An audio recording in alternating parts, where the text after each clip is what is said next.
जय हिंद। कैसे हैं आप सब? आप सबका अपने चैनल स्टडी विद जीपीएम में स्वागत है। जैसा कि हमने आपसे कहा था कि अगले वीडियो में हम आपको क्या होता है जब कि इम्पॉर्टेंट जो रिएक्शनें हैं जो एग्ज़ाम में बहुत बार पूछी गई हैं वो हम आपके लिए लेकर आएंगे और वीडियो में बने रहिएगा। मैं आपको यकीन दिलाता हूँ कि यह आपके दिमाग में फीड भी करा दूँगा। ठीक है, तो देखिए ध्यान से क्या लिखा है। क्या होता है जब मेथेन का दहन कराया जाता है? क्या होता है जब मेथेन का दहन कराया जाता है? तो इसके लिए आपको सबसे पहले तो मेथेन का अणुसूत्र मालूम होना चाहिए। तो मेथेन का जो अणुसूत्र होता है वो होता है CH4। ठीक है, मेथेन पूरे वायुमंडल में यानी पूरे ब्रह्मांड में, वायुमंडल में नहीं पूरे ब्रह्मांड में बनने वाला सबसे पहला कार्बनिक यौगिक कौन सा है? यही है, बनने वाला सबसे पहला यौगिक ही है। कौन? मेथेन। ठीक है, ये दलदले स्थानों में पाई जाती है। इसका दहन होता है। आप लोग जानते हैं कोई भी चीज़ दहन बिना ऑक्सीजन के नहीं हो सकता। किसी का भी दहन बिना ऑक्सीजन के नहीं हो सकता। तो दहन होने के लिए ऑक्सीजन जरूरी है। क्लियर बात हुई?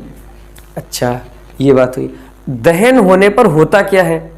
जब किसी का दहन होगा तो कार्बन डाइऑक्साइड तो निकलेगी ही निकलेगी, तो CO2 निकलेगा। ठीक है, कार्बन डाइऑक्साइड निकलेगी प्लस जल भी निकलेगा। दहन होगा तो जल भी निकलेगा प्लस ऊष्मा एवं प्रकाश निकलेगा। ऊष्मा भी निकलेगी और एवं प्रकाश, तो ऊष्मा एवं प्रकाश भी निकलेगा। लेकिन ये रिएक्शन जो है ये अभी संतुलित नहीं है। ठीक है, अब इसे हम करते हैं संतुलित। देखिएगा, इधर हाइड्रोजन 4 है, उधर हाइड्रोजन 2 है, तो इसलिए यहाँ पर हम 2 से इसमें गुणा कर देते हैं। तो अब 4 हाइड्रोजन ये हो गए। अब 4 हाइड्रोजन हो गए, ऑक्सीजन भी 4 हो गए, तो यहाँ पर 2 से हम गुणा और किए देते हैं तो ऑक्सीजन भी 4 हो गए। अब ये समीकरण संतुलित हो गई।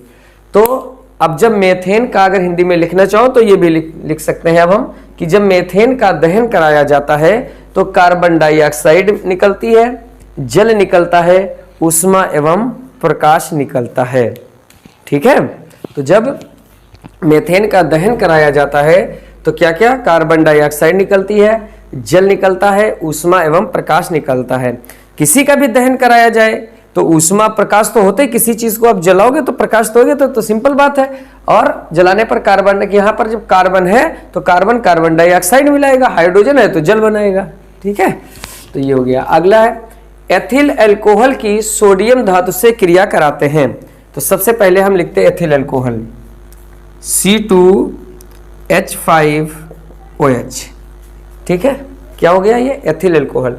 इसकी क्रिया जब हम सोडियम धातु से कराते हैं तो क्या होता है? तो एथिल अल्कोहल की क्रिया सोडियम से कराने पर, ये एथिल अल्कोहल है, ये सोडियम है, इससे जब क्रिया कराते हैं तो सोडियम एथॉक्साइड C2H5ONA प्लस ये हाइड्रोजन है तो खाली हाइड्रोजन नहीं बल्कि H2 बनेगा। क्या बनेगा? H2 बनेगा। ये सोडियम एथॉक्साइड बनता है और मतलब हाइड्रोजन निकलती है। अब देखिएगा, ये संतुलित नहीं है क्योंकि यहाँ पर हाइड्रोजन 1 है, उधर हाइड्रोजन 2 है, इसलिए आपको यहाँ पर 2 हाइड्रोजन करने के लिए यहाँ पर पूरे में गुणा करना पड़ेगी। यहाँ पर गुणा करी तो आपको यहाँ पर भी गुणा करना पड़ेगी। और अब 2C2H5 हो गए, 2O हो गए, 2 इधर भी हो गए, लेकिन Na भी 2 हो गए। इस 2 को संतुलित करने के लिए आपको Na में यहाँ पर भी 2 रखना पड़ेगा। ठीक है, अब ये समीकरण हो गई। संतुलित रासायनिक समीकरण हमने आपको पहले अध्याय में इसके बारे में समझाया था कि संतुलित रासायनिक समीकरण वो समीकरण होती है जिसके दोनों पक्षों में प्रत्येक परमाणु की संख्या समान होती है। ठीक है, संतुलित रासायनिक समीकरण वो समीकरण होती है जिसके दोनों पक्षों में प्रत्येक परमाणु की संख्या समान होती है। एथिल अल्कोहल को सांद्र H2SO4 के साथ, यहाँ एक चीज और, ये जो बना है ये तो एथिल अल्कोहल हो गया, ये सोडियम हो गया। ये जो बना है ये कौन चीज बना है? सोडियम एथॉक्साइड का बना है। सोडियम एथॉक्साइड और हाइड्रोजन बनती है। मतलब कह रहा क्या होता है जब एथिल अल्कोहल की सोडियम धातु से क्रिया कराते हैं। तो जब एथिल अल्कोहल की सोडियम धातु से क्रिया कराते हैं तो सोडियम एथॉक्साइड बनता है। नाम लिखना चाहो लिख सकते हो कि सोडियम एथॉक्साइड बनता है और हाइड्रोजन गैस भी निकलती है। अगला, एथिल अल्कोहल को सांद्र H2SO4 के साथ 160 से 170 डिग्री सेल्सियस पर गर्म करते हैं। तो जब एथिल अल्कोहल को सांद्र H2SO4 के साथ 160 से 170 डिग्री सेल्सियस पर गर्म करते हैं तब क्या होता है? देखो क्या होता है भाई, ये लिखा हुआ है C2H5OH यानी एथिल अल्कोहल। तो जब हम एथिल अल्कोहल को H2SO4 के साथ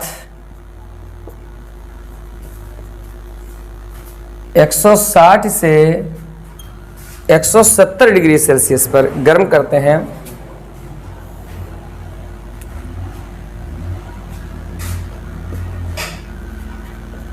तो क्या होता है?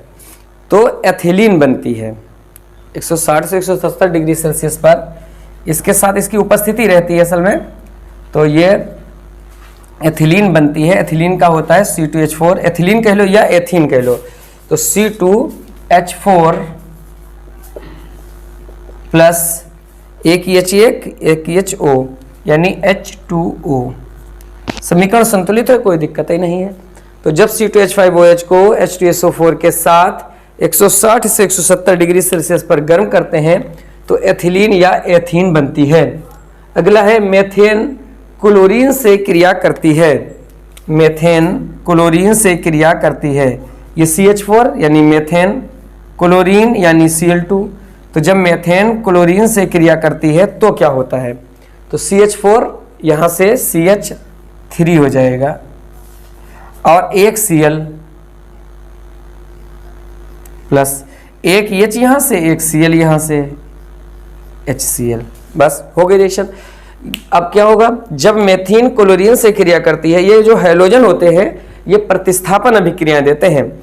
ये हाइड्रोजन को उसके यौगिक से प्रतिस्थापित कर देते हैं और उसका स्थान स्वयं ले लेते हैं। जिससे कार्बन के साथ 4 हाइड्रोजन थे, लेकिन जब हैलोजनों ने क्रिया करी तो कार्बन के साथ 3 हाइड्रोजन हो गए और एक हाइड्रोजन और Cl मिलकर के HCl बना लिए। अब देखते हैं कि एथेनोइक अम्ल सोडियम कार्बोनेट के साथ अभिक्रिया करता है। तो जब एथेनोइक अम्ल यानी CH3COOH, यही है एथेनोइक अम्ल, और ये जब किसके साथ? सोडियम कार्बोनेट के साथ क्रिया करता है तो क्या होता है? तो ये हो गया एसिटिक एसिड कह लो या एथेनोइक अम्ल कह लो।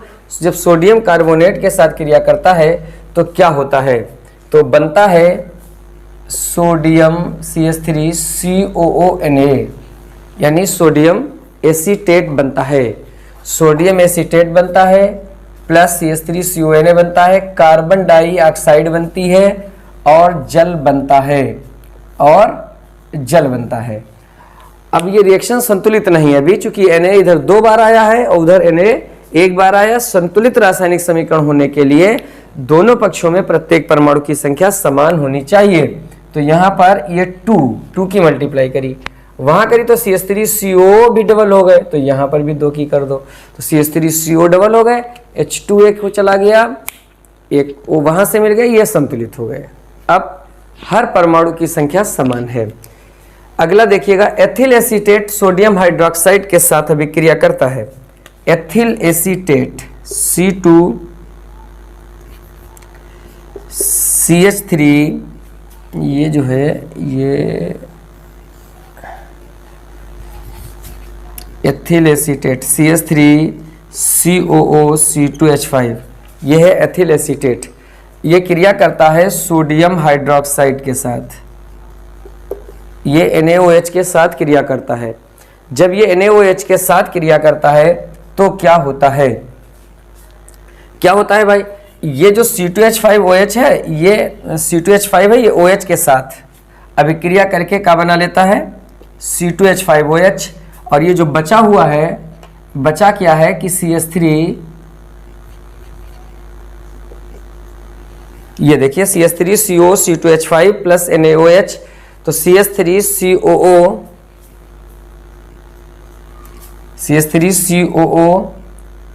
Na प्लस और ये C2H5OH।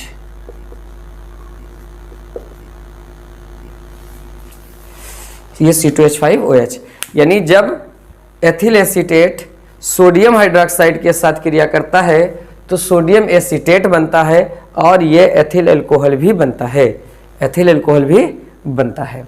तो इस तरीके से ये 6 इंपॉर्टेंट रिएक्शनें थीं। इसी तरीके से ये इंपॉर्टेंट हमने बताई, आप और भी देख सकते हो, तैयारी कर सकते हो, और ये तो आपको समझ में आई गई होंगी।